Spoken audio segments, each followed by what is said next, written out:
Hey, Nation, Harry here back with Bill Dillon. And Bill, welcome back. It looks like a home office that you're in, my friend.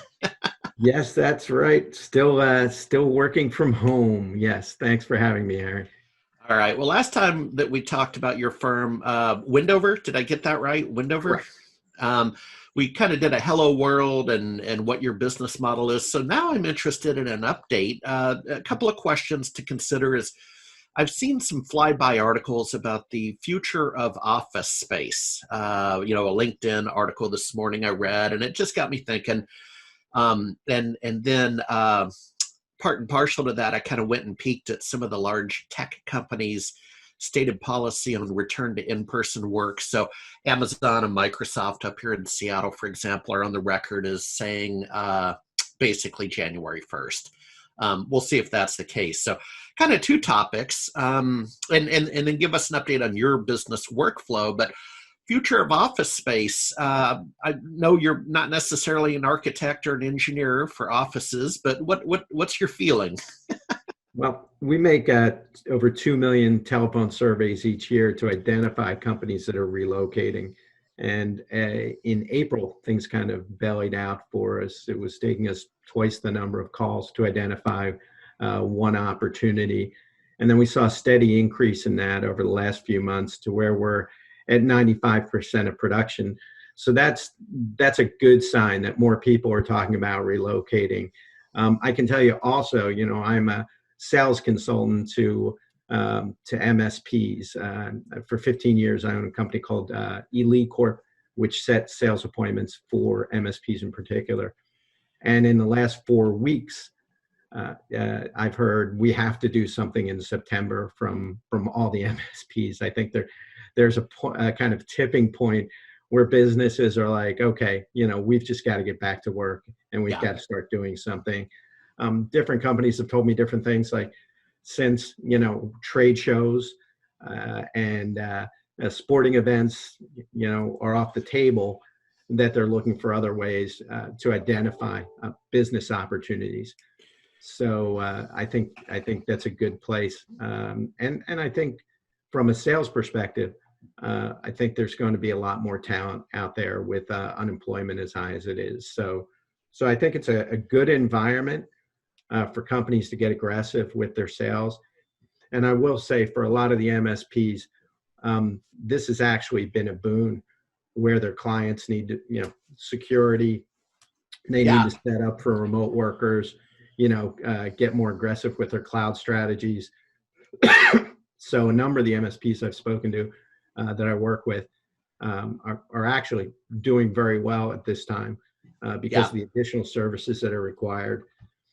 So everything is seems to be coming together as far as being a good business environment to get aggressive about sales, and especially with relocations. It's not like they're going to happen tomorrow. You've got to engage with those people 6 to 12 months prior to the relocation to start having those discussions about network design and things of that sort. From personal experience, I know a lot of the people I know are going to be out of the office for a while, but I think there's definitely a desire to get back into that office environment, especially people with families and stuff. They want to get the kids back to school, get out of the house. So we'll Yeah. see how it goes. But relocation is a huge and expensive event, so people don't plan that lightly. They're going to spend a lot of money during that period. So there better be a compelling business reason for them to do it. Even if they're right sizing, it's still going to cost them a lot of money. But we're not seeing a lot of people that are going away from traditional office space in general, even though they're saying that the productivity of the remote workers has been good. Yeah. And I think the workers also want that collaborative, even with tech companies, having that in-person collaborative environment is really important to them. Yeah, isn't that funny that we were all giddy? Uh, I mean, I've worked from home for years, but it was interesting to see my community get all giddy and just the general business community I run in about, wow, I don't have to commute in the Seattle traffic and Right. that kind of thing. And the but now 6 months in, now it's like I'm lonely. I'm lonely, man.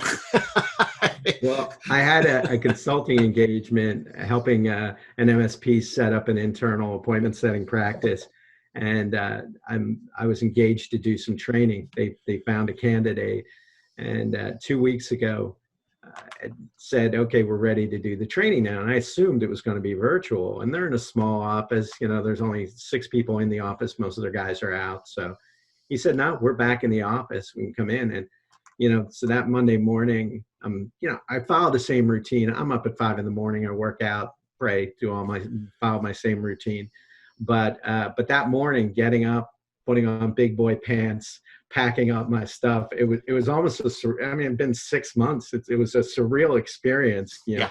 getting in and traveling out. So it was interesting, to say the least. So, and it was good. I enjoyed kind of Yeah. the diversity getting away. So, Well, I'll end on this, on that. Two thoughts I'll end on.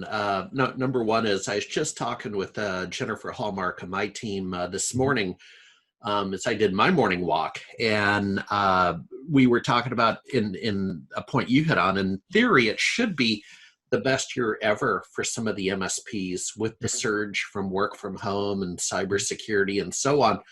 So in theory, that's what it should be, and for some it is. For others, it's not. But the other thing was, I understand they having to kind of get prepared again.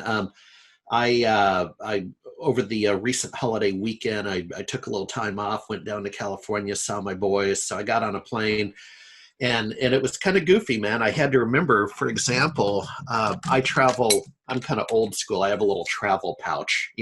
I'm that guy at the airport walking around with the pouch, and my passport and so on. And to your point, I really had to think through what to take on the plane. It had been so long, right? It's like, okay, exactly. clothing, toiletries, but the toiletries can't be too big because I don't want to get busted, with TSA.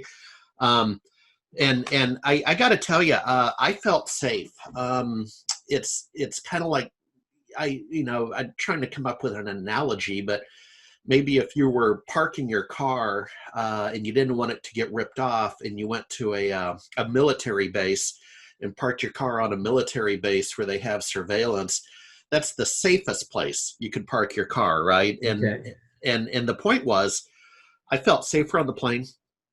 I mean, they really have some protocols in place, more so than the light rail train from downtown Seattle to SeaTac. That's just a Right. free for all, right? If that makes sense. My daughter traveled from Kennedy to London last week, and she was the only person in her business class section. So she felt very safe. Yeah, exactly. All right, Bill. Hey, we'll talk to you next month, and keep on keeping on, man. Thanks for contributing to the conversations here at SMB You, Nation. you too, anytime. Thank you for having me, Harry. Appreciate it. Yep.